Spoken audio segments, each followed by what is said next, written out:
Fique agora com uma palavra de Deus para abençoar sua vida. Um culto realizado na Igreja Assembleia de Deus, Catedral da Família, em Goiânia, Goiás. Pai, na tua presença está o teu filho, ó Pai. Queremos te louvar pela sua vida, pelo seu ministério, pela sua família. Deus, abençoe o teu filho nessa manhã. Que ele seja boca do Senhor para as nossas vidas. Que tudo aquilo que o Senhor tem transmitido ao seu coração, que ele transmita às nossas vidas, ó Pai. Porque queremos receber do Senhor tudo aquilo que o Senhor tem para as nossas vidas nessa manhã. Te louvamos e te agradecemos no nome de Jesus. Amém. Obrigado. Paz do Senhor, igreja. Amém? Estão alegres, animados? Já cumprimentou quem está do seu lado? Se amém não convenceu, não. Vamos fazer isso? Dá um sorriso para quem está do seu lado e repete para ele assim, ó: você é a pessoa mais feliz dessa terra. Mas fala com fé, irmão. Você é a pessoa mais feliz dessa terra, porque está do lado de alguém tão bonito quanto eu. Ele sorriu? É porque é verdade, irmão. Se sorriu é porque é verdade. Glória a Deus, louvado seja o nome do Senhor. Queridos, hoje nós vamos ter o prazer de estar trazendo para compartilhar com vocês sobre a última lição dessa revista, que fala sobre as marcas da autoridade espiritual. A primeira coisa que eu quero, antes de entrar nos tópicos da lição, é trazer para você uma verdade sobre a autoridade. A autoridade, ela é gerada, ela é confirmada por uma imagem que está por trás daquela pessoa. Vamos ler lá Gênesis capítulo 1, verso 27. A palavra de Deus em Gênesis capítulo 1, verso 27, diz assim: e criou Deus o homem à sua imagem. A imagem de Deus o criou, homem e mulher os criou, e Deus os abençoou. E Deus lhe disse: frutificai e multiplicai-vos, e enchei a terra, e sujeitai-a, e dominai sobre todos os peixes do mar, sobre todas as aves dos céus, sobre todo animal que se move sobre a terra. Ora, o homem, como ser vivente criado por Deus, talvez estivesse numa classificação, se fosse criado simplesmente como uma criatura, como qualquer outro animal criado por Deus. Mas Deus fez o homem à sua imagem, e por ele representar a imagem de Deus, a ele foi dada a autoridade para dominar sobre toda a criação. Deus chegou ao homem e falou: você vai dominar sobre tudo, você vai nomear tudo, porque ele era a imagem de Deus na terra. Então, quando se fala sobre autoridade, a primeira coisa que a gente tem que entender é que existe por trás dessa autoridade uma imagem reconhecida, e a essa autoridade é que dá o poder e o reconhecimento para que façamos algo na terra. Adão foi tão abençoado que ele não tinha formação cultural como temos hoje de biólogo, zoólogo, e ele foi um zoólogo perfeito. Ele nomeou e classificou todas as espécies, sem ter formação, porque ele era a imagem de Deus. E ele fez um trabalho, os animais que ele colocou o nome, até hoje tem esse nome. Você já viu que vaca tem cara de vaca? Você não olha para uma vaca e fala assim, tem cara de gato. Você não olha para um cachorro e fala, tem cara de peixe. O nome que ele deu está aí até hoje. A autoridade dada por Deus. Agora, quando ele caiu, ele e Eva pecaram, ele perdeu essa autoridade, porque a partir daquele momento, ele era filho do homem, ele passou a não representar mais a imagem de Deus, e a maldição que Deus colocou sobre ele, sobre Eva, recai sobre nós até hoje. Essa imagem foi perdida, e por isso que o homem perdeu toda aquela característica de poder que ele tinha na criação. Imagem é diferente de representação. Representação é algo transitório, é algo temporal, é um cargo que você dá para alguém para representar você, às vezes, para alguma atividade, para alguma situação. Mas quando se fala de imagem, é algo que está impregnado, é algo que não se tira, é algo perpétuo. E eu estava lá no Hugo, lá conversando com a enfermeira, e ela falou um negócio interessante. Esse rapaz que foi para lá, ele não foi atirado, não foi baleado, não foi acidentado, ele passou mal. Ele teve um problema lá, vomitou, passou mal, ficou assim desmaiado. E o normal de quando chegam essas pessoas lá, é eles não atenderem. Eles indicarem e caminharem para o CAIS, porque é lá que vai ser atendido. Quem é médico sabe disso melhor do que eu, né? Mas quando aquela enfermeira falou para mim assim, olha, aqui chega gente de todo quanto é jeito, não é para a gente atender pessoas com esse tipo de problema. Mas tem uma coisa interessante, quando nós olhamos na pessoa, a gente sabe reconhecer quem é gente boa, quem não é. E eu olhei para esse rapaz, e eu vi algo diferente nele, eu senti que eu precisava ajudá-lo. E eu fui no médico e pedi, implorei para ele, para atender esse rapaz. Eu falei, então você teve uma visão de Deus, porque esse menino é filho de pastor. O que aconteceu? Imagem de Deus na vida do jovem. Se você tem a imagem de Deus, a autoridade de Deus flui através de você. Agora,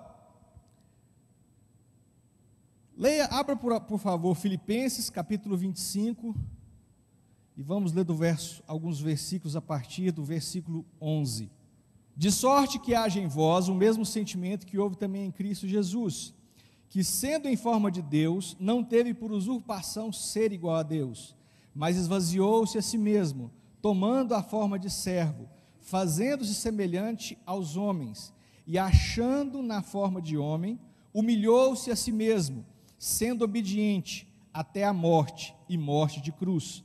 Por isso também, Deus o exaltou soberanamente, e lhe deu um nome que é sobre todo nome, para que, ao nome de Jesus, se dobre todo o joelho dos céus, dos que estão nos céus, e na terra, e embaixo da terra, e toda língua confesse que Jesus Cristo é o Senhor, para a glória de Deus Pai.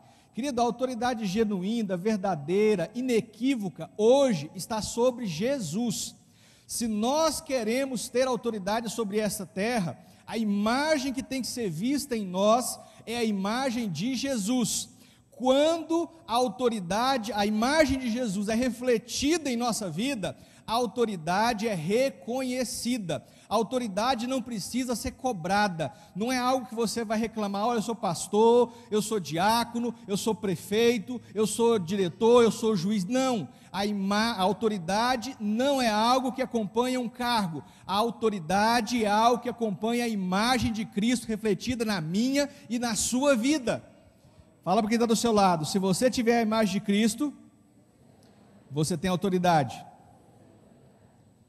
A igreja e a nossa vida pessoal terá autoridade na medida em que parecermos com Jesus. Na medida em que parecermos com Jesus, maior será a nossa autoridade, maior será aquilo que podemos fazer, maior será aquilo que Deus poderá fazer através de nós. Agora, é importante você entender isso, querido, porque essas marcas que nós vamos conversar sobre aqui, nessa lição, elas trazem para a nossa vida algumas características dessa imagem de Jesus. Vamos confirmar isso lá? Abra lá 2 Coríntios, capítulo 3, verso 18.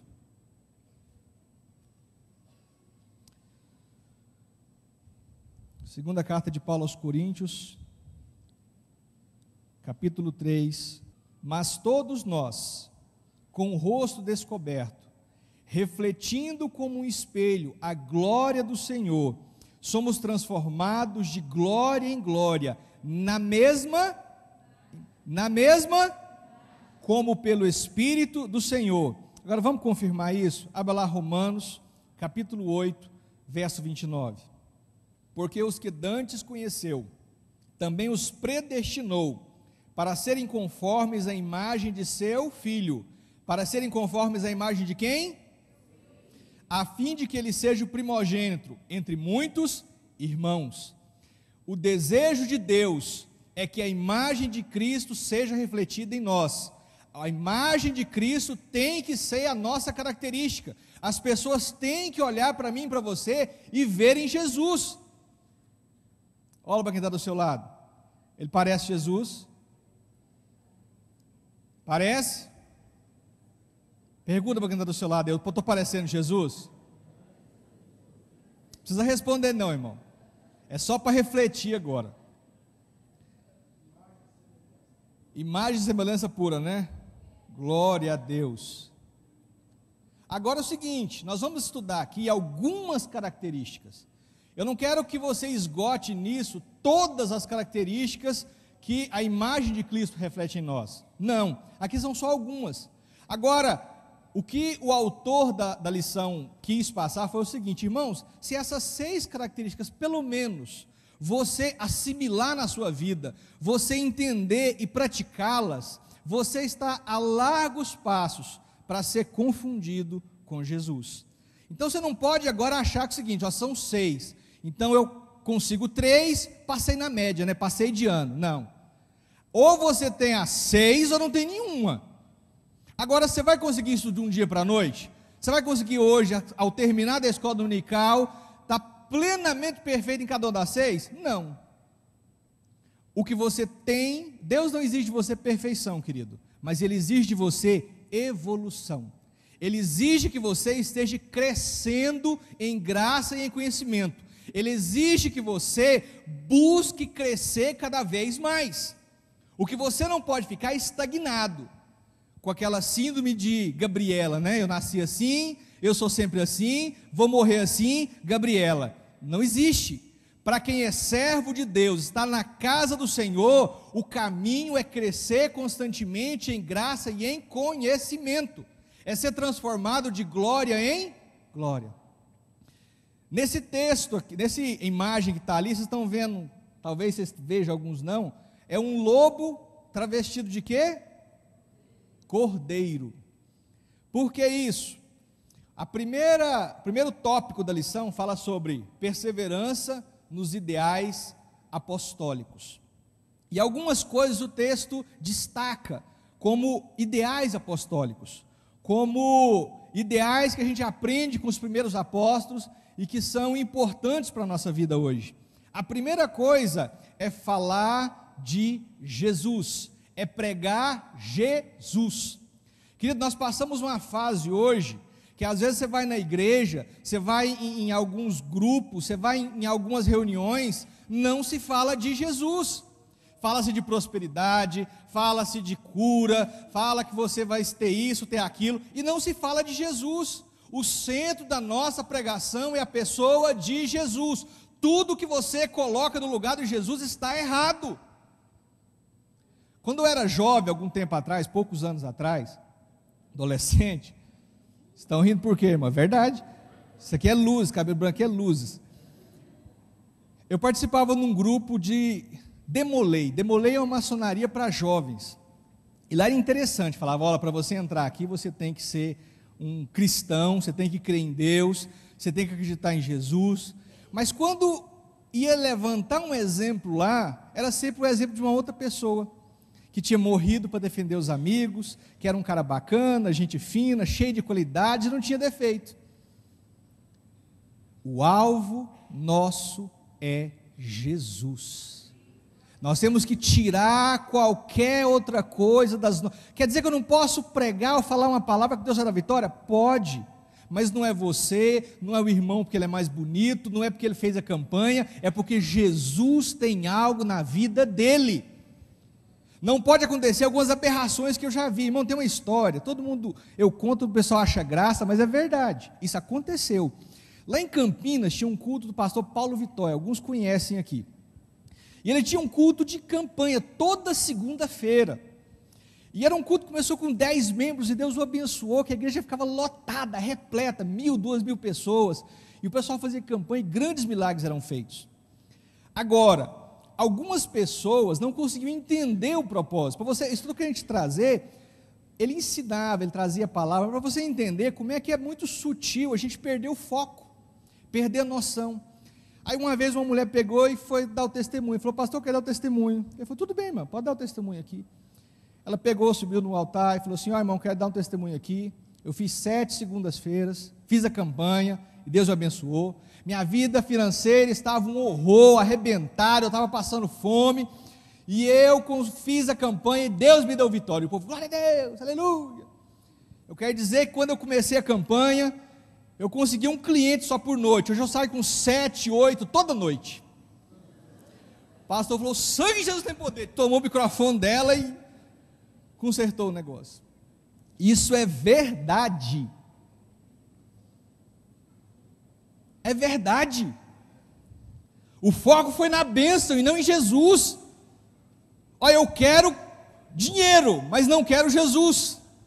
Eu quero a bênção, mas não quero o Senhor da bênção. Quando em Apocalipse, Deus dá uma palavra a João e fala assim: olha, eu tenho contra ti que deixaste o primeiro amor. Ele estava falando de algo muito importante. Estava falando de uma igreja que fazia obras, que pregava, que ministrava, mas tinha deixado o primeiro amor. Sabe o que isso quer dizer? Pessoas, igreja, homens e mulheres, que faziam o serviço, queriam se encontrar e trabalhar com Jesus, mas não queriam relacionamento, não queriam intimidade. Era um relacionamento superficial, profissional. E Jesus tem que entrar na minha e na sua vida para transformar a nossa vida. Sabe por que muita gente vem na igreja e sai? Porque a gente prega para eles, sabe o quê? Olha, vem que sua vida vai melhorar. Vem para a igreja que você vai acabar com o problema na sua casa. E esquecemos de contar sobre a salvação. Teve um pastor que contou uma história, que ele foi numa das igrejas dele em Estados Unidos, e um irmão estava sumido da igreja, conversando com o pastor, o irmão estava sumido da igreja, e eles foram visitar o irmão. Ele falou: irmão, por que você está sumido da igreja? Você é uma pessoa importante.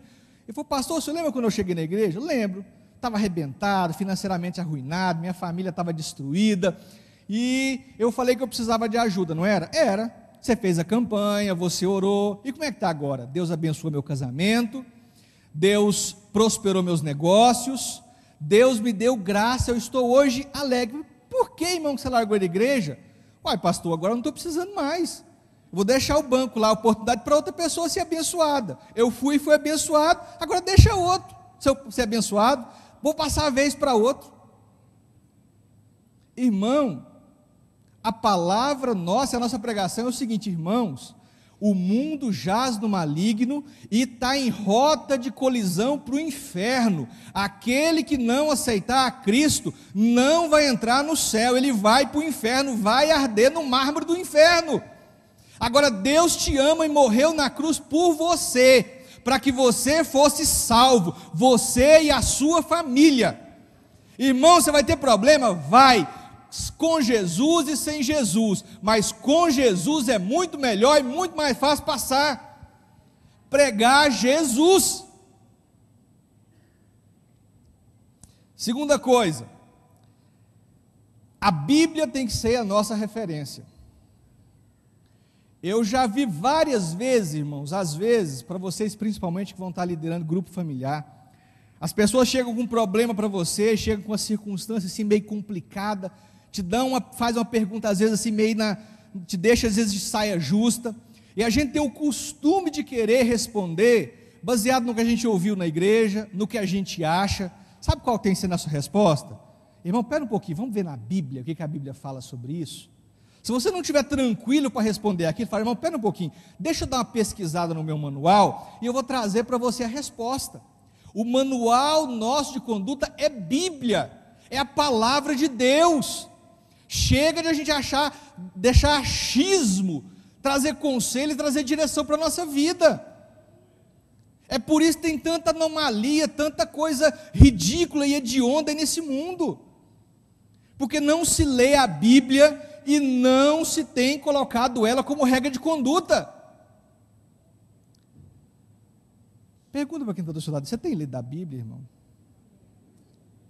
É só para refletir, não responde.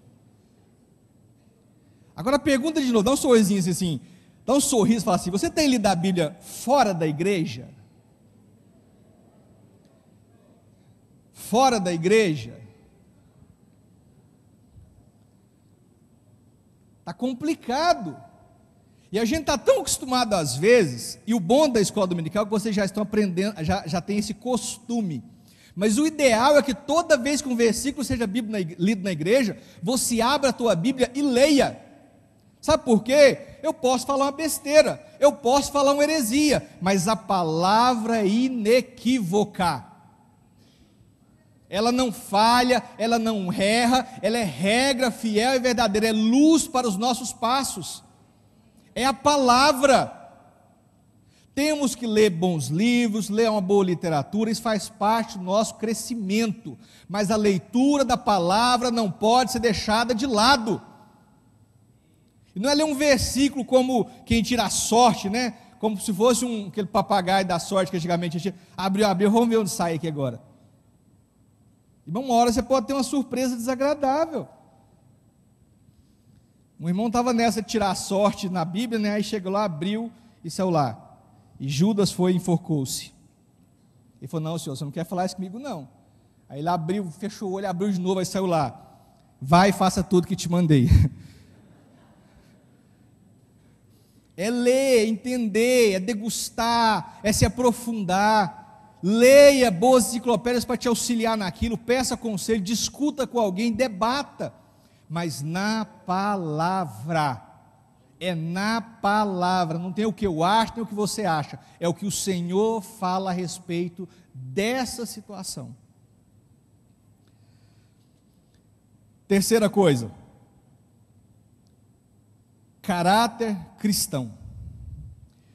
Querido, e caráter é algo bem abrangente, isso merece ter uma pregação específica, mas eu vou falar sobre alguns tópicos aqui que fazem parte de um caráter cristão que tem que haver na nossa vida, que as pessoas têm que enxergar na nossa vida.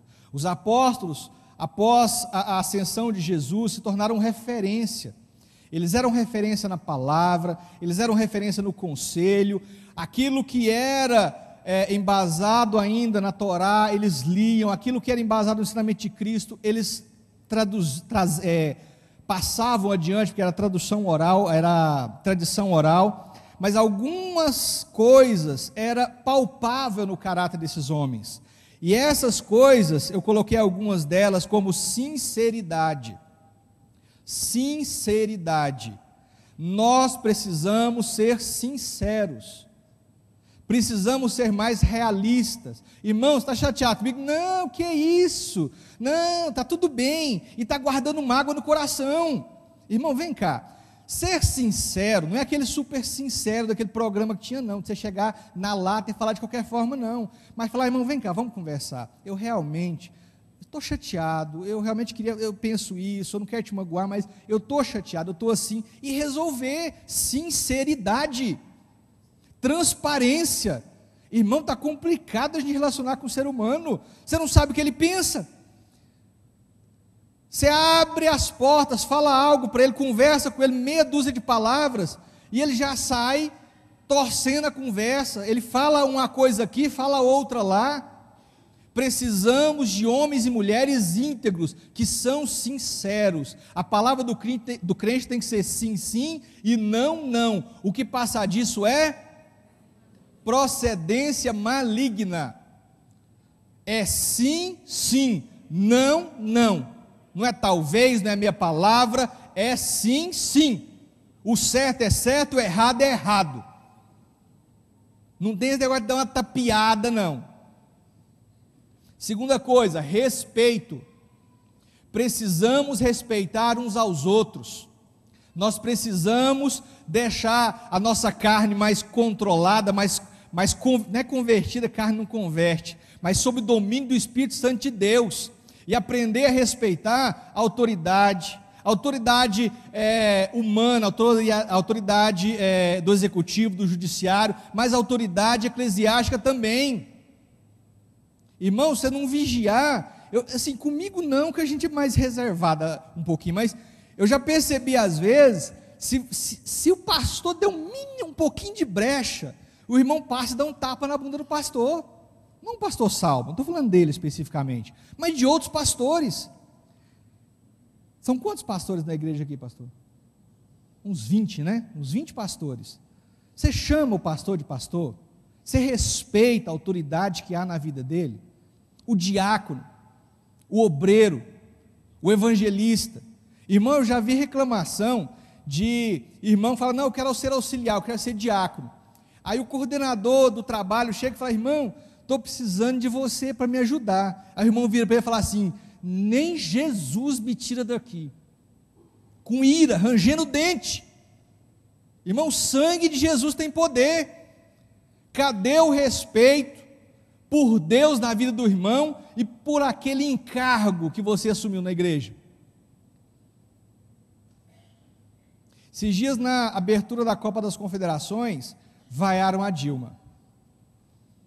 Meus meninos, alguns dos meus filhos falaram, não, tem que vaiar mesmo, ela está ruim, está fazendo isso, aquilo. Eu falei, ela é presidente do nosso país, você está insatisfeito com o que ela tem feito?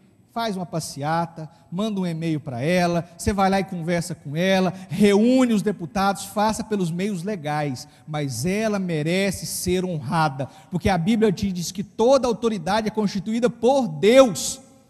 Respeito. Você não pega ônibus, a maioria de vocês não anda de ônibus, né? Pegar não tem jeito, que ele é pesado demais, mas a maioria de vocês não anda de ônibus. Mas tem uma passadeira minha que ela passa a minha rua há mais de 14 anos.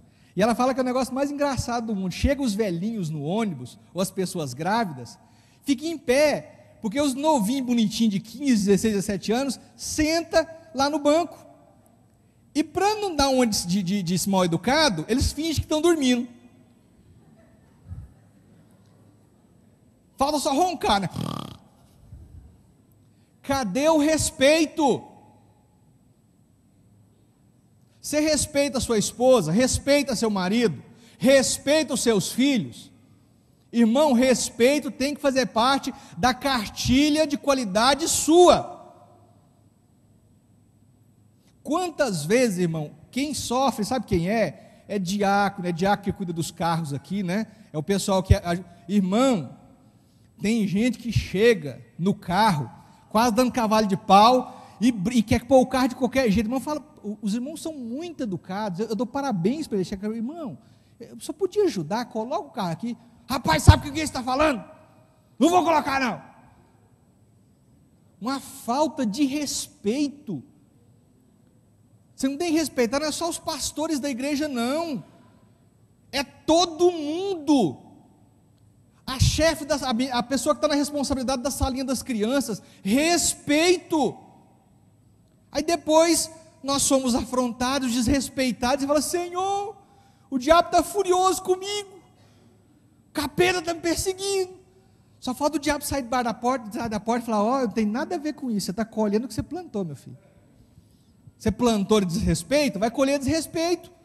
Não vem pôr a culpa em mim não, que não tem nada a ver com isso. Outra coisa, passou para frente. Responsabilidade, zelo, cuidado com as coisas de Deus. Irmão, você não faz isso agora não, mas se você passar a mão debaixo do banco, é bem provável você achar um chiclete. Às vezes você passar a mão assim por trás, você vai achar um papel de balinha. Não faz isso não, que você vai ficar com nojo depois. E não vou falar de outras coisas grudentas que o pessoal cola na carteira não. Sabe, uns negócios assim grudentos. Não precisa ficar desesperado não, que o pessoal limpa a carteira, tá? Não precisa trazer álcool em gel hoje à noite não. Mas falta de responsabilidade, de zelo com as coisas de Deus, zelo com o seu ministério, zelo com a sua casa, zelo com tudo que você tem, zelo com o seu corpo, que é templo do Espírito Santo, senso de justiça, prestação de conta. Irmão, tem gente que não gosta de chamar a atenção, não gosta de falar o que tem. É obreiro na casa de Deus, o pastor não pode chegar e perguntar o que ele anda fazendo, ele apela, emburra. Precisamos perseverar no caráter, na palavra e em Jesus. Fala para quem está do seu lado aí, deixa Jesus transformar a sua vida. E é só Ele que pode, irmão, é só Ele que pode. Segunda coisa, não demora demais. ênfase na comunhão com os irmãos. Abram Filipenses, capítulo 2, verso de 2 até o verso 4. Completem a minha alegria, tendo o mesmo modo de pensar, o mesmo amor, um só espírito e uma só atitude. Nada façam por ambição egoísta ou por vaidade, mas humildemente considerem os outros superiores a si mesmo. Cada um cuide não somente dos seus interesses, mas também só da sua família, mas também dos outros. Tem um pônei, e tem uma cabra em cima do pônei, que subiu em cima dele para poder comer os brotos da árvore que estão lá em cima. Irmãos, nós somos igreja, e nós somos corpo. Nós não podemos deixar o mundo entrar na igreja. Sabe o que o mundo prega? O mundo prega individualismo. Cuide do seu quadrado, lustre-o e arrebente quem quiser pisar nele. Não conte sua vida para ninguém. Não queira saber da vida de ninguém. E eu vi uma imagem interessante, que às vezes passa no Facebook, é o seguinte: os dias de hoje, aí tem um cara afogando com a mãozinha para cima, e um monte de gente na beirada tirando foto. Tirando foto. Tem um acidente aí, alguém para dar socorro, mas para tirar a foto e ver o que aconteceu, para, né? Que sede de sangue é essa? Você sabe, olha para quem está do seu lado. Se é seu parente, olha para o outro lado. Você sabe o que ele tem passado. Você sabe como é que está a casa dele. Porque às vezes, gente, tem gente que tem bens, mas tem dia que pode ser que ele não tenha nem o que comer. Você sabe o que está acontecendo na vida dele? Você já parou para pensar que luta que ele está passando, que você poderia ajudá-lo? Não, que é isso, pastor? Tem luta demais na minha vida. Eu não estou dando conta nem dos meus problemas, eu vou cuidar dos outros? O que a palavra falou? Cada um cuide não somente dos seus interesses, mas também dos... Vai brigar com Deus, vai brigar com a Bíblia. É fácil? Não, mas ninguém disse que ia ser fácil. Você quer moleza, irmão? Senta num pudim, vai tomar sopa de minhoca. O problema é que a gente está querendo o céu na terra. No mundo tereis, mas tem de bom ânimo. Bom ânimo é perseverar no ânimo. Não deixe o mundo entrar na igreja, irmão. Ah, pastor, mas se eu for ajudar o irmão, tentar abençoar, tentar abrir a minha amizade, ele pode me trair, eu posso me decepcionar. Irmão, faz parte do relacionamento humano. Só quem vai te trair é quem está próximo de você. Quem está lá fora, irmão, você não dá nem oportunidade para isso. Mas é por isso que Deus inventou algo muito importante, chamado perdão. Não deixa o individualismo, não deixa a competição, irmão. Sabe, querer ser melhor que outro irmão, querer pregar melhor, querer cuidar melhor, não é isso. Departamento, a igreja é um corpo vivo, que tem um objetivo único. Se você está na igreja para fazer melhor do que o seu antecessor, e pensando que você quer ser insubstituível, você está sendo mundano. A igreja não é local de competição, ela é local de colaboração, de união, de unidade. Essa alegoria você ouviu 500 vezes, mas já pensou se o dedo briga com o pé porque ele queria calçar um sapato? O rim brigando com o fígado porque ele quer mudar de função? O coração achando ruim, fica bombeando sangue o tempo inteiro. Agora eu quero bombear ar, eu quero ser pulmão. Já pensou que maravilha que ia ser? Corpo, irmão, tem sua função. O dedo mindinho, para que serve esse dedinho fraquinho? Você consegue levantar um peso com ele? Consegue? Mas se arrancar o seu dedo mindinho, você perde a sua força.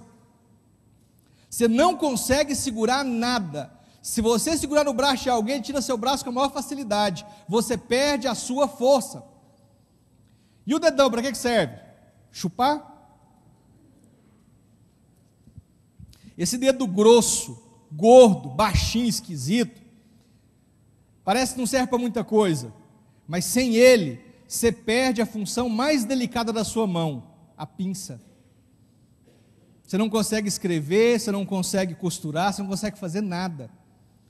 2 dedos que aparentemente não têm uma função bem definida, mas sem ele, sua mão não funciona direito.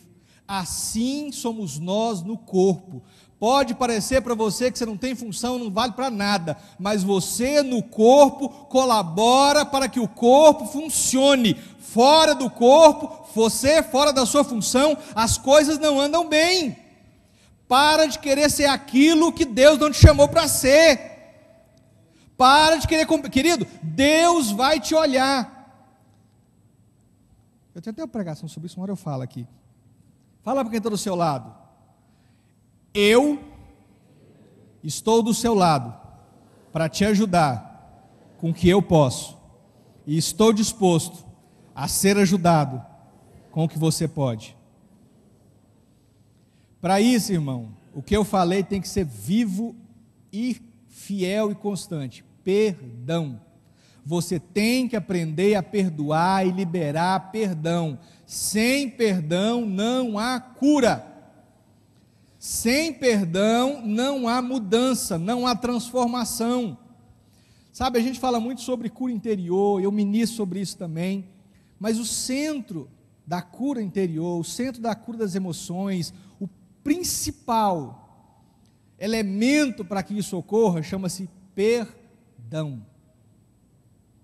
Se você não aprender isso, não há comunhão na igreja. Se não fosse assim, porque Jesus falou, foi bem claro, né? Perdoe seus irmãos 7 vezes, não foi? 7 por ano, 70 vezes 7, por século, por dia. Irmão, agora me conta uma coisa, você vai perdoar 70 vezes 7 por dia, nada, é nada. Ah, piscou torto para mim, está perdoado. Ah, não falou paz do Senhor, é isso? Irmão, lindinho de Jesus, você vai se ferir. Tira da sua cabeça essa utopia de que você não pode se ferir e nunca vai ser magoado.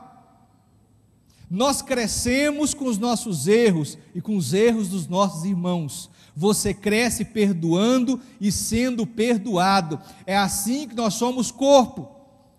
É assim que nós somos família. Ou você nunca brigou com seu irmão ou com a sua irmã? Né? Nunca, né? Nunca teve um problema, nunca bateu boca na sua casa. É só lá em casa que o menino discute, bate boca, joga brinquedo um no outro. Já viu briga de menino? Que é o mais engraçado do mundo. Puxa cabelo, chora, bate. Aí daqui a pouco está brincando de novo. O que Jesus falou sobre as crianças?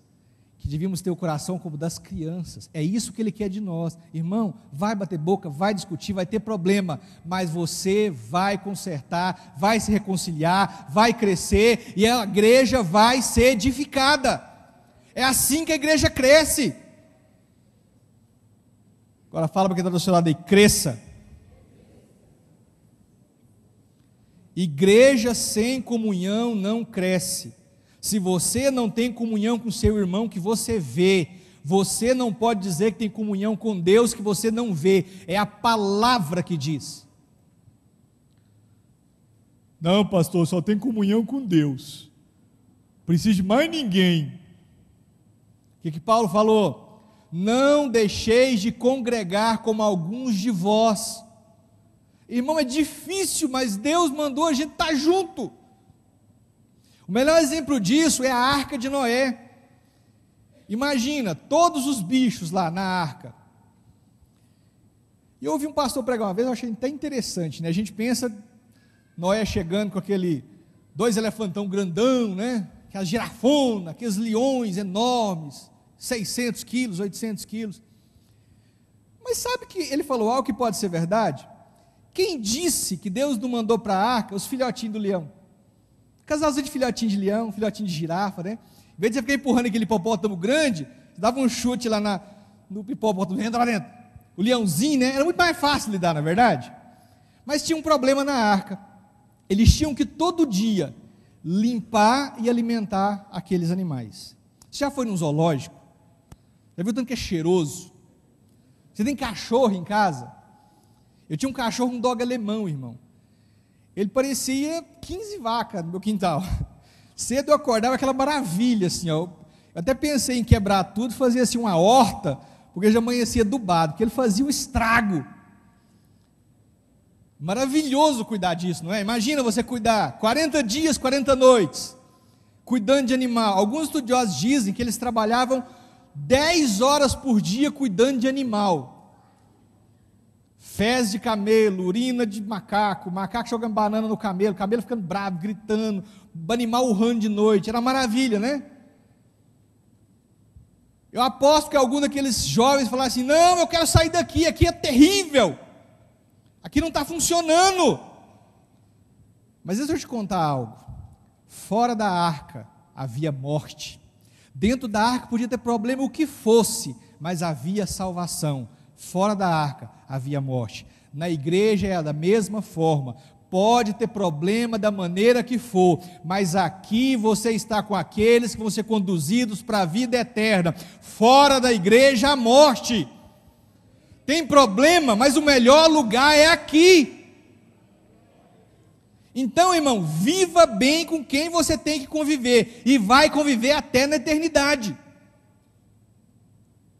Você acha que você vai morar num país no céu e o seu desafeto do outro lado do céu? É juntinho, senão nem sobe. Vamos para frente. Apetite pela oração. Lucas capítulo 21, verso 36. Estejam sempre atentos e orem, para que vocês possam escapar de tudo que está para acontecer e estar em pé diante do Filho do Homem. Em algumas versões, ao invés de dizer estejam sempre atentos, ela diz vigiai. Querida, a segunda coisa mais importante, além de vigiar, para você não pecar, é você orar. Uma igreja que tem pouca oração, ela tem pouco poder. Uma igreja que tem muita oração, tem muito poder. Deixa eu te confrontar com algo. Você já reclamou da sua igreja? Responde não, nem olha para o lado, por favor, só pensa você. Porque lá em Brasília eu conheci uma igreja que tinha muito isso. Aqui não, graças a Deus eu sei que não tem. Mas essa igreja em Brasília, os crentes que reclamavam da igreja, que a louvor não tem unção, a igreja não tem unção, estou sentindo falta de poder, estou sentindo falta daquilo, que esse culto avivado, eu estou sentindo falta... Agora, uma pergunta que foram feitas para eles e eu faço para vocês: você tem orado por isso? Qual o tempo que você tem dedicado em oração para que o fogo de Deus esteja sobre os homens e mulheres que ministram nessa igreja? Qual o tempo que você tem dedicado em oração para que você seja incendiado? Qual o tempo que você tem dedicado de oração para que o céu se manifeste aqui no culto? Qual o tempo que você tem dedicado em oração para que a glória do Senhor se manifeste? Ah, pastor, eu oro muito. Eu assisto domingo o dia inteiro de televisão, eu venho 5 horas e oro das 5 às 6. Nós precisamos orar mais. A igreja está orando muito pouco. Mas não é aquela oração para constar, parecendo uma reza, não. Sabe como é que se ora, irmão? Se ora com paixão, se ora com vontade, se ora com desejo, se ora com lágrimas. Aquele que semeia com lágrimas colherá. A Bíblia fala que há um anjo que passa sobre a terra colhendo as lágrimas dos santos. Agora tem anjo, irmão, que está passando na casa de muito crente e está saindo com a taça vazia, porque você não ora, você não chora, você não se derrama, você não clama. Precisamos ter vontade de orar. Agora, a oração, querido, é exercício. Se você não exercitar, você não vai conseguir orar. Pastor, só consigo orar 5 minutos. Ore 5, amanhã 5, depois da manhã 5, depois você aumenta para 10, para 15, para 20 e vai aumentando. Tem muita gente indo para academia. Quem faz academia aqui? Vocês fazem academia? Já colocaram o telhado delas? Ou só está respaldando os muros já? Irmãos, quem frequenta academia e vai lá, recebe aquela fichinha, na minha época tinha essa fichinha, né, do que você vai fazer, né? Aí você cumpre a tabelinha da semana, do mês, depois ele vai lá e muda ela, não é assim? Você pega logo de cara 200 quilos de leg press lá? Não. Você vai devagarzinho. Aí não, com o músculo exercita, você vai, aumenta o peso, depois você vai, e assim você vai fazendo, não é? Por que com oração você quer que seja diferente? Por que com Deus a gente acha que tem que ser diferente? Fala para quem está do seu lado, vai orar, crente. Não, não ouviu não. Fala mesmo, vai orar, crente. Agora você se compromete, fala assim, eu vou orar por você. Que isso, irmão, não vai orar não? Fala para quem dá um sorriso, fala assim, eu vou orar por você. Precisamos orar mais. Precisamos jejuar. Irmão, outra coisa, você tem um projeto na sua casa, você tem um projeto familiar, você tem um projeto, um empreendimento, você jejua antes de fazer? Um problema nosso, sabe qual que é? Nós não oramos para pedir direção de Deus, nós não jejuamos para pedir direção de Deus, aí quando o negócio pipoca, o negócio fica esquisito, aí a gente quer oração, aí nós queremos jejum, aí nós queremos que Deus, mas você orou pedindo direção? Eu lembro antigamente, o pastor Divino Pinheiro está ali, ele sabe disso, para consagrar um diácono, um auxiliar, orava, né pastor? Vou orar, deixa eu orar para ver se é de Deus, não é pastor? Tudo se orava, chegava na casa do irmão, você tomava um café, irmão, vamos orar agora, estamos indo embora, vamos orar, orava para sair, orava para chegar, orava para comer, orava para tudo. Hoje você faz isso, ora para o almoço, visita alguém, depois de contar aquele monte de piada, você ora.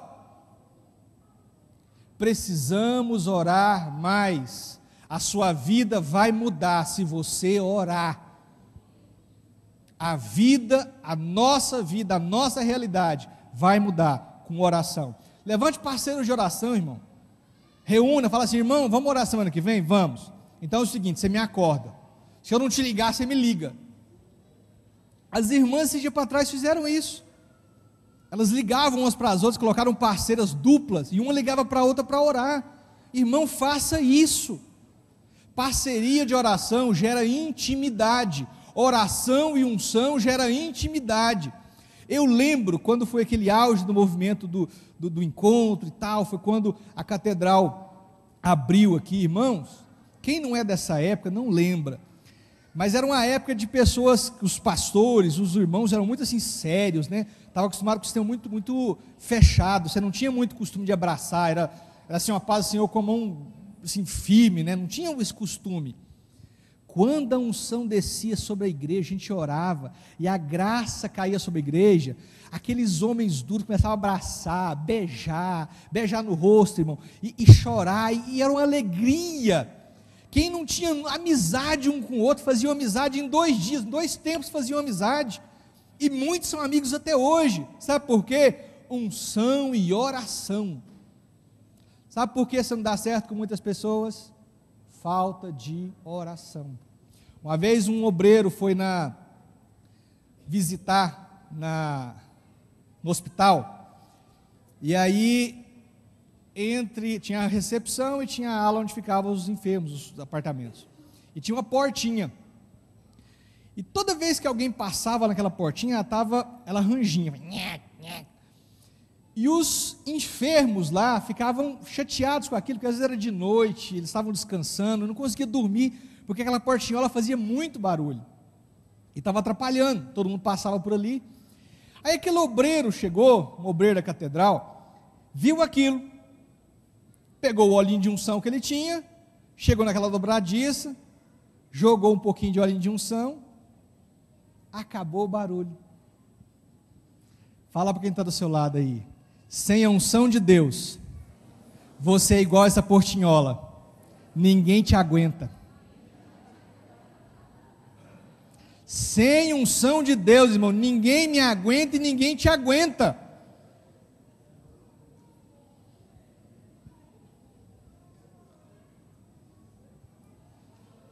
Vamos para frente. Cultivo permanente do temor do Senhor. Abra lá em Provérbios capítulo 1, verso 7. O temor do Senhor é o princípio do conhecimento. Os loucos desprezam a sabedoria e a instrução. Aqui te dá um pouquinho mais de norte sobre o que é temor ao Senhor. Temor ao Senhor é aceitar a instrução de Deus. Repita comigo: temor de Deus é aceitar a instrução de Deus.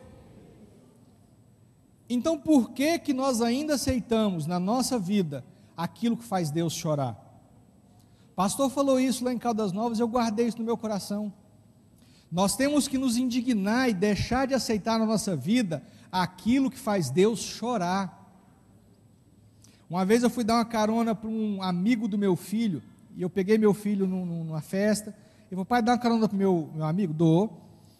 Aí eu peguei, ele entrou no carro, entrou uma moça junto com ele, conversando normal, eles não estavam se abraçando. Aí deixei os dois no apartamento, na porta do prédio, e falei: meu filho, ela é irmã dele, porque eu conhecia ele, mas não conhecia ela. Não, pai, é a namorada dele.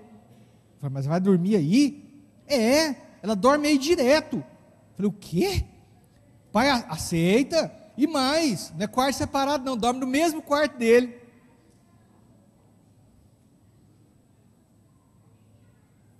Dorme no mesmo quarto. Sangue de Jesus tem poder, né? Está acontecendo com os nossos vizinhos. Ah, mas eu não faço isso não, pastor. Mas compra camisinha para o seu filho. Ah, eu não faço isso não, pastor. Mas compra anticoncepcional para sua filha. Faz vista grossa para aquilo que você sabe que já está acontecendo há muito tempo. Você está falseando com a verdade. Irmãos, ou você se posiciona, ou você está sendo hipócrita, eu e você. Você não vai impedir que seu filho, alguém da sua família, erre, mas você tem que se posicionar. Você é crente, você é servo de Deus, se posicione. Chega de covardia. Se posicione. Estamos chegando em uma época que a igreja vai ser conhecida pelo seu caráter e pelo seu posicionamento. Vamos tomar muita paulada, mas eu vou feliz para o hospital, sabendo que eu fui leal com o meu Senhor, e fui leal com esta palavra, com aquilo que eu creio, com aquilo que eu prego, porque aquilo que você fala às escondidas com Deus, é aquilo que você tem que falar diante dos homens.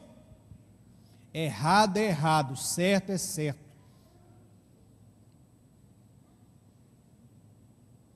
Quem teme ao Senhor, querido, muda de conduta. Temor do Senhor é mudar de conduta. Irmãos, constantemente eu tenho mudado, porque eu erro muito. Eu tenho muito defeito. Lógico que eu tenho, puxei muita coisa do meu pai, da minha mãe, criei os outros novos no decorrer da minha vida, e tenho lutado constantemente para mudar, para crescer, para não aceitar isso. Agora tem irmãos e irmãs que falam assim: eu sou assim, eu erro mesmo, eu não consigo. O sangue de Jesus tem poder. Com todo o amor eu falo para você: mude de vida. Não aceite o erro na sua casa, não aceite o erro na sua vida. Mude. É possível mudar, é possível ser transformado, é possível que a sua fraqueza seja suplantada pelo Espírito Santo de Deus. Ou você acha que os homens de Deus são santos, que não erram, que não pecam, que não têm fraquezas? Paulo disse: olha, o bem que eu quero, eu não faço, e o mal que eu não quero, eu faço, eu erro. Semana eu estava até falando, estou preparando uma mensagem de um texto, quando os discípulos, Você já se perguntou, quando foram prender Jesus, Pedro tira a espada e corta a orelha de Malco, um dos sacerdotes, auxiliares dos sacerdotes. Você já se perguntou o que aquele discípulo estava fazendo com a espada? Ele não era soldado, ele era pescador. O que aquele homem estava fazendo com a espada guardada, andando com Jesus? Já se perguntou isso? Não vou falar sobre isso hoje, mas eu quero fazer essa pergunta para você. O que você tem feito com esse defeito, essa falha de caráter, esse pecado, que você tem deixado no seu bolso, mesmo andando com Jesus? É compatível com o ensino de Cristo? É correto diante de Cristo?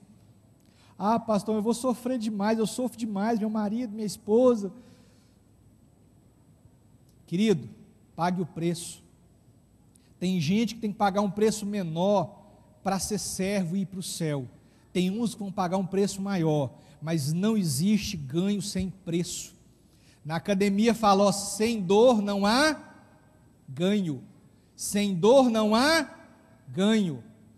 E essa frase traduzida diferente é: tem um preço para aquilo que você quer alcançar. E eu quero te dizer hoje, para que a sua família seja feliz, para que você alcance salvação, para que Cristo se manifeste na sua vida, há um preço a pagar. Não se iluda achando que não tem preço, existe um preço a pagar. Ah, pastor, mas Jesus não pagou todos os nossos pecados na cruz? Tá bom, deixa eu te contar uma historinha. Existiam 10 virgens, as 10 estavam esperando o noivo, 5 eram prudentes e tinham azeite de sobra. Por que elas tinham azeite? Porque elas compraram. As 10 dormiram. Quando o noivo chegou, 5 tinham azeite para encontrar o noivo e 5 não tinham. Falaram para as sábias: me empreste azeite. Ela falou: não, volte lá e compre. Volte lá e azeite se compra, unção se compra, tem preço. A vida com Deus tem preço. Não se iluda que é de graça é salvação. A nossa vida aqui, e aquilo que Deus tem que fazer através de nós aqui, tem um preço. Nada é de graça. Fala para quem está do seu lado: há um preço a pagar, mas vale a pena.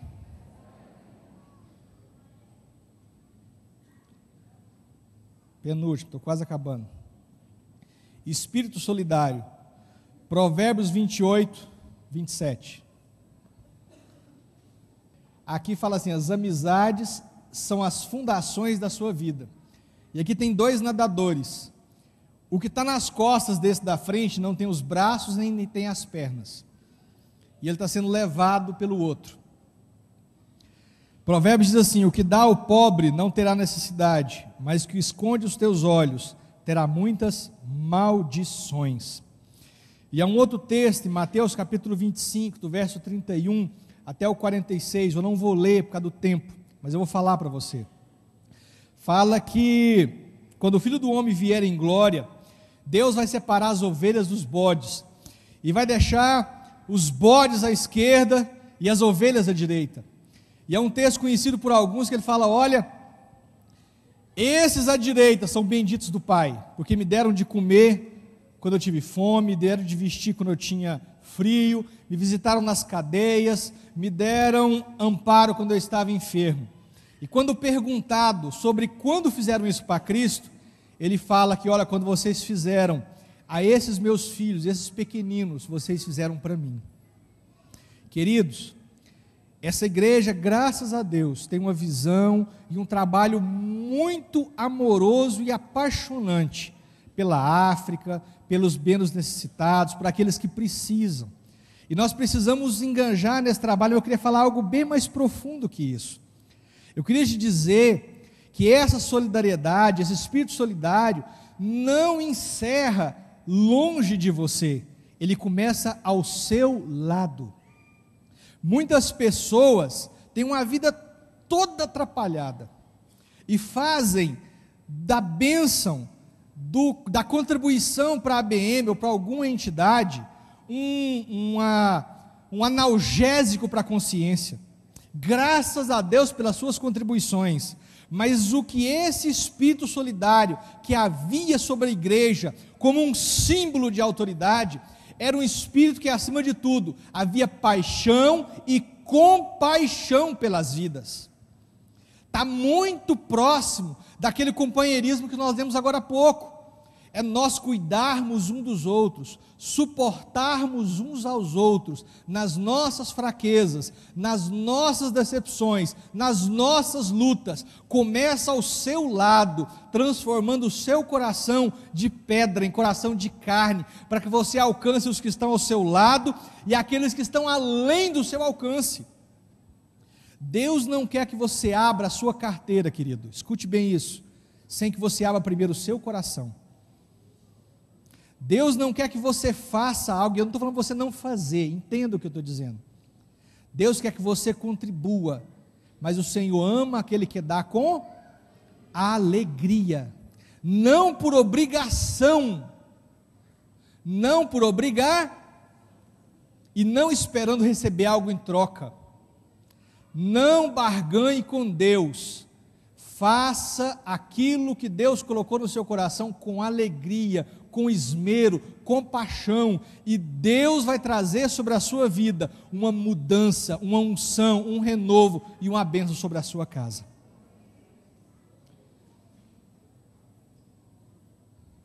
E por último, querido, intrepidez na evangelização. Eu ouvia muito essa frase, e talvez você tenha ouvido muito isso. Você pregou para alguém esse ano? Quantas vidas você trouxe ao Senhor? Quando você encontra alguém, um amigo seu, você prega para ele? Você fala de Jesus para ele? O pastor não tem o dom para isso. Você fala do que Deus fez na sua vida? Não do carro que Ele te deu, mas da transformação do seu caráter. Você pode mostrar para ele uma mudança no relacionamento seu com a sua família, a partir do momento que Deus entrou na sua vida e transformou a sua casa? Isso é pregar, isso é evangelizar. A evangelização não é, querido, só além fronteira, ela começa na minha casa e na sua casa. Ela começa com aqueles que nos conhecem, porque, querido, pregar para quem não nos conhece é fácil demais, não é? Você pregar para quem não me conhece, eu estou crendo no pastor, agora difícil é eu pregar para os meus filhos, e para minha esposa, para os meus pais, é eu pregar para os meus irmãos, porque se a minha pregação não for acompanhada de amor, não for acompanhada de renúncia, não for acompanhada daquilo que me faz espelho, imagem de Cristo, ela vai ser oca. Quantos pais eu já ouvi falar assim, que crença é essa do meu filho? Ele fala que é crente, mas não me visita, não me dá assistência, não me ampara, não liga nem para dar um alô. Como é que ele fala que é crente, está brigado com o irmão, não fala com o irmão, está de mal, emburrado? Queridos, a igreja precisa acordar. É tempo de Deus fazer uma obra muito grande na igreja e através da igreja. Mas Deus não vai fazer se primeiro nós não mudarmos a nossa conduta e espelharmos a imagem de Cristo, mudarmos o nosso caráter, mudarmos o nosso discurso, para que haja visibilidade em nossa vida. Eu não estou falando que você não tem que ter erro. Errar todo mundo erra, falha todo mundo tem, mas você não pode se acomodar com isso e tem que caminhar para mudar essa situação. Queria que você ficasse de pé.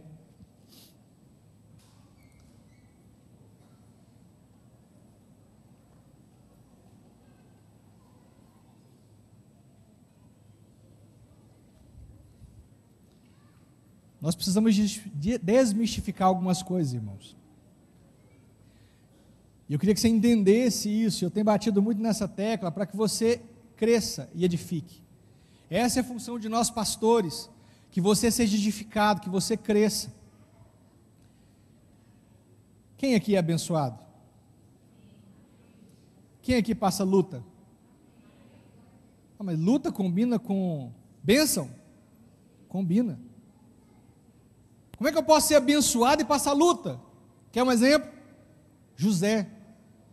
José era abençoado, escolhido por Deus. E lá na cisterna? Abençoado. Porque se ele não tivesse a bênção de Deus, tinha morrido. E lá na casa de Potifar, ele era escravo. Ele era abençoado? Mas era escravo. Mas não ganhava chibatada nas costas, cuidava da casa de Potifar. Potifar pôs tudo na mão dele. E até o ímpio Potifar viu que Deus era com José, Deus era com o escravo.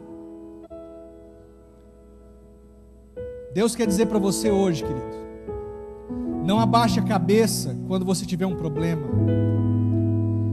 não abaixe a cabeça quando você tiver uma decepção, não se esconda quando você pecar e errar, não desista quando você for traído. Mas quando isso acontecer na sua vida, querido, corra para os pés do Senhor, abra a palavra, traga a palavra para o teu coração, e fala: Senhor, eu estou fraco, mas em Ti eu sou forte. Deus, eu estou ferido, mas o Senhor é Jeová que cura. Senhor, há muitos inimigos, mas o Senhor que me dá vitória. Deus, eu estou passando uma luta, mas eu sei que sem o Senhor ia estar pior. Não desista de lutar, não desista do ministério que Deus te deu, não desista da igreja, não desista dos irmãos, da convivência. Irmãos, há muito a fazer na tua vida. Se você pudesse contemplar tudo aquilo que Deus tem para fazer através de você e através da igreja. Mas é lutando, é vencendo, é caindo, é levantando. É aí que está a glória, é aí que está a vitória nossa em Jesus. Porque o diabo pode levantar, o diabo pode nos dar uma surra, mas a gente levanta e fala: ei, eu não desisto, eu vou vencer, porque eu sei quem está comigo, eu sei que o meu Redentor vive. Eu sou fraco mesmo, mas maior é aquele que está em mim do que aquele que está no mundo. A minha alegria, Harabachore Candalamas, é a tua presença, Senhor. Harabachore Candalamas. Eu não quero que você seja perfeito, o Senhor não quer que seja perfeito, mas Ele quer que você hoje e amanhã mude, dê um passo para a mudança, dê um passo para o crescimento, dê um passo para crescer na sua vida. Eu queria convidar você que entendeu essa palavra do Senhor e quer ter a imagem de Cristo, quer que as pessoas vejam em você a imagem de Cristo. Pastor, eu estou cheio de pecado, eu estou cheio de problema. Jesus não veio para quem estava são, irmão.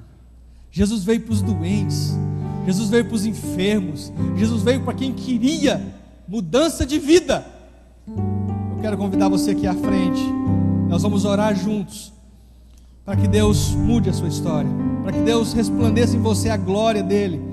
Você que quer essa mudança, vem aqui à frente. Você que quer retomar um ministério que Deus colocou na sua vida e às vezes você enterrou, você tem sentido fraco e quer que Deus te fortaleça. Você que tem corrido do que Deus tem te chamado, você que tem se escondido daquilo que Deus tem para você, vem aqui à frente. Hoje Deus te chama com portas de amor. Mas se você demorar, vai chegar o dia que o dedo vai ser apontado em Richo e falar: filho meu, eu te amo. Você vai vir agora. Vem aqui à frente, chega mais à frente, irmão. Chega mais à frente. Oh, derabachou, recanda la massou, recanda la massou, recanda la massa. Anabassou, recanda la massa. Eu queria pedir que os obreiros que estão aqui, a começar dos pastores, estivessem abraçando cada um desses irmãos. E nós vamos orar juntos, irmãos. Nós vamos chorar juntos. Sabe, isso é comunhão, isso é corpo. Faz parte. Venham mais irmãos aqui, venham obreiros aqui. Venham abraçar esses irmãos, nós vamos orar juntos. Você pode começar a orar com eles. Pode começar a orar. Deus já está ministrando ao coração deles. Oh, derabachou, recanda massúbia, canda massa. Abrace. Tem duas irmãs aqui. Vem cá, Marília, abraça aqui. Venham aqui. Oh, derabachou, recanda massúbia, canda massa. Senhor, diante de Ti está o Teu povo agora. Ó Deus, somos falíveis, somos fracos. Deus, não vemos em nós capacidade alguma. Quem somos nós para que o Senhor olhe para nós e nos ame? Nós somos pó da terra, mas o Senhor nos fez vaso e colocou um tesouro em nossos corações, em nossa vida. Deus, nos assista em nossas fraquezas. Arabachore, candala massure, candala marras. Pai amado, nos auxilie no passo a passo, no dia a dia, que nós mudemos a nossa postura, a nossa visão. Nos ajuda a Te buscar com mais afinco. Nos ajude, Pai, a Te encontrar pela manhã, a nos entregarmos a Ti ao findar do dia. Que o nosso clamor seja pelo Senhor, que a nossa paixão seja a Tua presença. E ainda que eu não queira, ainda que os Teus filhos não queiram, Senhor, coloca no coração deles desejo por aquele ministério que eles têm corrido e fugido. Os Teus filhos têm algo grande na Tua presença. Arabachore, candala marras. E eu Te peço, Pai, auxilie-os hoje, amanhã, e os fortaleça no nome de Jesus. No nome de Jesus. Oh, terabachore, candala marras. Oh, canha, garabas, subarabachere, candala masúbia. Rique, nagar, abachore, candamias. Irabassure, candala marraso. Xerebá, sode, candala mas. Senhor, nós queremos o Senhor. Nós queremos o Senhor, Jesus. É o Senhor da nossa vida.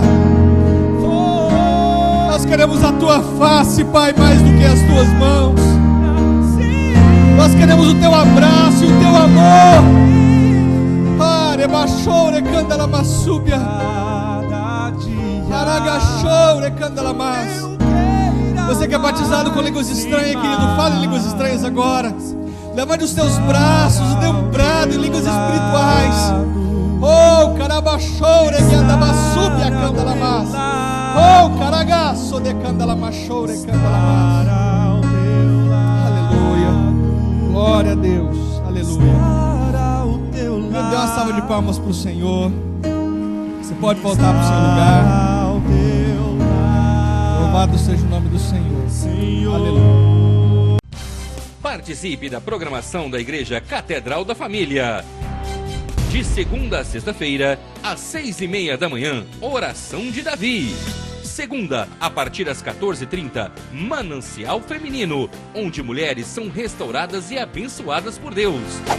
Segunda, a partir das 19h30, venha estudar Teologia com IBCAF, Instituto Bíblico da Catedral da Família.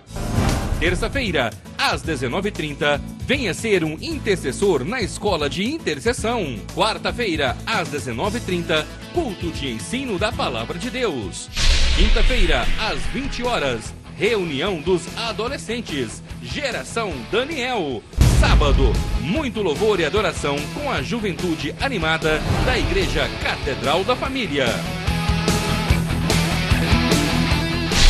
Sábado, às 20 horas, Projeto Recomeçar. E domingo, às 9 horas da manhã, participe com sua família da Escola Bíblica Dominical. E domingo, às 18 horas, grande culto de celebração a Deus.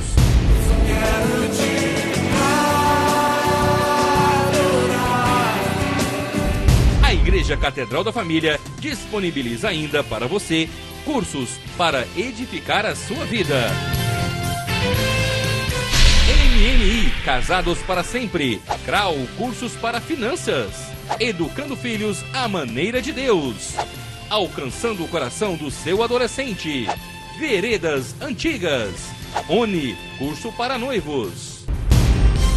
De domingo a domingo, uma programação recheada de muita alegria, unção e bênçãos de Deus. Informações 3281-4918 ou acesse o site www.catedraldafamilia.com.br.